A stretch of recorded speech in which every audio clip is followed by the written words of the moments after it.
Hey everybody, this is Modern Refugee, having my coffee this morning, and I thought I'd discuss the last week with you guys a little bit and sort of some of the things that I'm doing. I'm just a lower middle class dude, just a blue collar guy, goes to work every day, gardens and puts up as much stuff as he can, makes a few videos here and there, and just keeps an eye on things more or less. And the last week, though, there's been a lot of things to be concerned about, and I have been concerned about certain things. Probably it falls right in between the level of what September 11th was and what the Ukrainian invasion was. It's sort of right in the middle there as far as concern level on my part. And, paydays. So you got a little extra money, and I typically will prep, but it's usually the everyday stuff. And we did do that.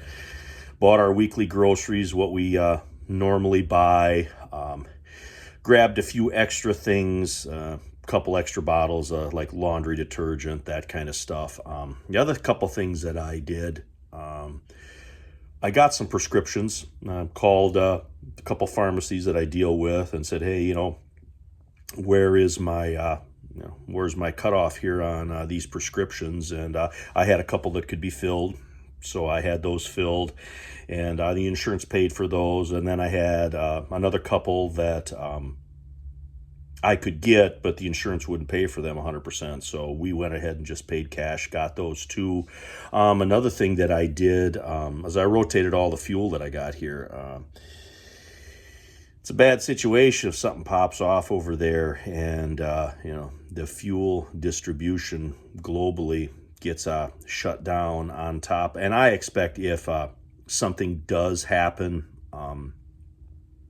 over there, and the fuel does get and the oil does get disrupted, I think that other players like that really big country over there that's east of Europe, I think they're going to cut everything off too. There's still reports of pipelines and stuff getting cut underneath the ocean. There's a lot of stuff going on. I don't think that if one thing happens in one place, they're going to use that to exploit it, and they're going to cut gas off and fuel off in other places. Winter's coming to cause more problems, basically.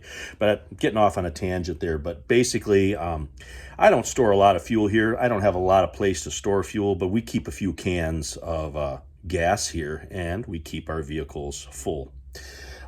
More or less every day or every other day we top our tanks off. So anyway, I let the vehicles get down just a little bit, day or two longer than what I normally do, and we dumped all the fuel into all the vehicles and all the machinery and stuff that we got here. And I went up last night and I filled all my gas cans and put stable in everything, so everything is going to be good for a while. Propane, I typically top off all my propane cylinders. I have 100-pound cylinders and I have 20-pound cylinders. I typically top them off twice a year, once in the fall and once in the spring. The fall for whatever we use throughout the summer, which usually isn't very much, but then in the spring is usually the bigger one. I'll top it off. So typically like September or in the springtime, April is when we top off our propane tanks, and I got everything topped off here. Of course, that's what our generator runs on. Heaters run on it. Propane burners for cooking, grill, all that stuff runs on propane. So it's sort of my backup. And once the propane's all used up, I would transition over to a wood. So I've got a few redundancies in that. Another thing that I did is I ordered a few spare parts on different things, things like heaters. And another thing, my wife's carry gun, ordered some spare magazines. She's got a carry gun that's not as common as the big brands, one she's had quite a while. Figured she should have some more magazines for that, so I went ahead and I ordered a few more magazines for that. They're still fairly reasonable. Ammo is another thing. This has the potential with everything that's getting shipped into Eastern Europe, and now all of the supplies are starting to get shipped to another country. And I know the stories from the old timers from World War II.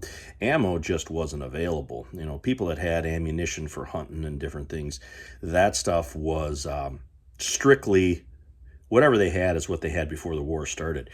And they just had to make that last. And so I got kind of like 3 places that I look for ammo on a fairly regular basis. Starting years ago already, whenever I get paid, I will typically buy a box or 2 of ammo and put it up, because that's helped me out quite a bit over the years. It's weathered me through many, many panic buys. And generally, ammo was still available. There was one place that was a little bit low, I consider a little bit low, but there was sort of other stuff available. It's the common stuff that always sells out, oddball stuff that typically will stay on the shelf longer, but your more common stuff, and you guys know what that is, the more common stuff, that's what sells out first, because that's what everybody has. And grandpa's plinker, some oddball caliber, that ammo costs more, but usually that doesn't sell out right away. That sits on the shelf a little bit longer. But I did get a little ammo, put it up, and probably slightly more than I normally do. I normally go 100 rounds here, 100 rounds there. I did double that this time around, and I'm going to keep an eye on that. Seen quite a few people what I would consider prepping. I did a video on this a long time ago, watching other people's shopping carts. I called the video Tradecraft. And I seen a lot of what I would consider people prepping in shopping carts when I went into different stores. Large quantities of canned goods, things like 20-pound bags of rice, large amounts of toilet paper. And I seen one vehicle in particular that I thought was a newer pickup truck, had tonneau cover on the back. They had bought some more stuff, and they were putting stuff in there. The entire back end of that pickup truck was full underneath that tonneau cover. From cab to tailgate, that was full of groceries. And you typically don't see that around here.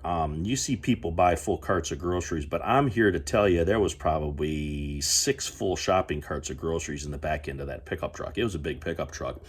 And something happened where I actually had to talk to these guys, and I was talking to them, whatever, and we were chatting and whatever. And while they didn't say it, I got the distinct impression that the current situation, what's going on, had affected their purchase. Like I said, they didn't come out and say it directly, but just sort of some of the things they said, they sort of hinted around on it. So I took it that they were stocking up in case something bad happens, which is prudent. The stores around by us are pretty well full. I didn't see any real gaps in anything.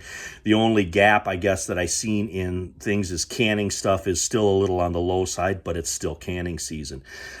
Canning season's going to go on for probably another month yet. Heck, I still got apples and stuff that I got to take care of here, and I plan on doing that in the next couple of days.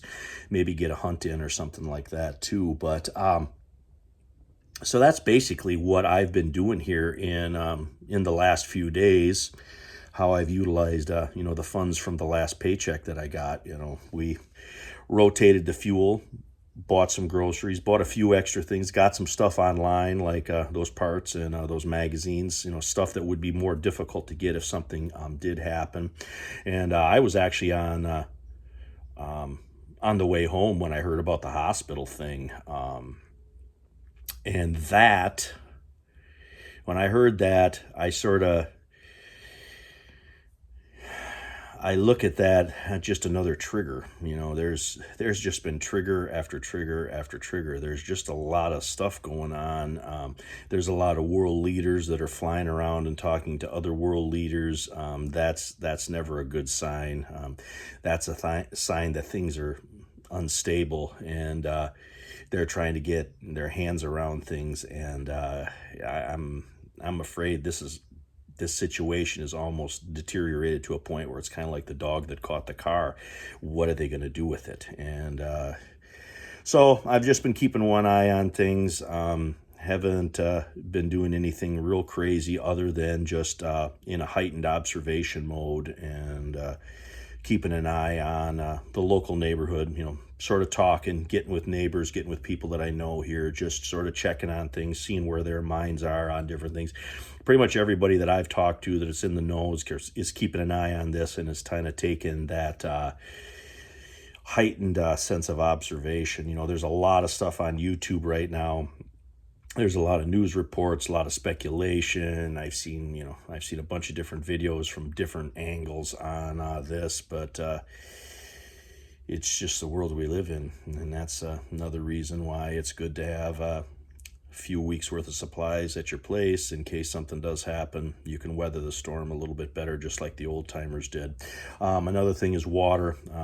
All my water bottles and all my water jugs are pretty much filled. The old timers would always, if they knew a storm was coming, they would always fill the bathtub and they would fill all their water jugs and water crocks up. And I'm sort of no different, so I made sure all of that stuff is filled as well. But just wanted to have a little chat with you guys this morning over my coffee, kind of tell you where my mind was and how I'm looking at everything. Just got a heightened sense of observation and keeping an eye on everything and seeing where everything transpires. Anyway, it's Modern Refugee. Appreciate all my subscribers out there. Hope you guys get a little entertainment, a little information out of this video here. If you guys are doing anything because of what's going on, put it down in the comments. I'd love to read it. And you guys stay safe and take care out there.